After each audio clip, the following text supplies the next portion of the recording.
नमस्कार बच्चों, आज हम बात करेंगे क्या होता है एमआरएस। एमआरएस का फुल फॉर्म है मिनिमम रिजर्व सिस्टम, अर्थात न्यूनतम आरक्षित प्रणाली। यही वह प्रणाली है जिसका इस्तेमाल करके आरबीआई नोटों को छापता है। अब प्रश्न यह है कि इस प्रणाली में होता क्या है।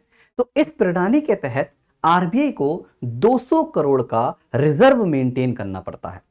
इस 200 करोड़ में बात किया जाए तो 115 करोड़ का गोल्ड और 85 करोड़ का होता है फॉरेन एक्सचेंज। फॉरेन एक्सचेंज का मतलब होता है बेटा विदेशी मुद्रा।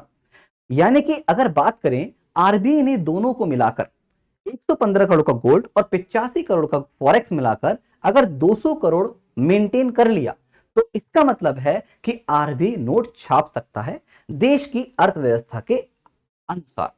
मतलब यह है कहने का, ऐसा नहीं है कि आरबीआई नोट छापता ही रहेगा। अगर देश में लगेगा आरबीआई को कि नोटों की आवश्यकता है तो नोट छापा जाएगा, अगर लगेगा आवश्यकता नहीं है तो नोट नहीं छापा जाएगा।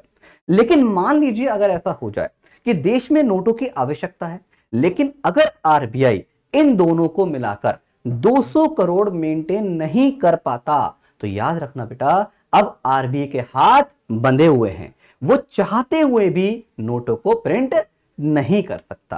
और अगर बात करें यह प्रणाली कब आई, इस प्रणाली को हमारी भारत सरकार के द्वारा 1956 में लाया गया था। तो उम्मीद है यह जानकारी आपको अच्छी लगी होगी। जय हिंद, जय भारत।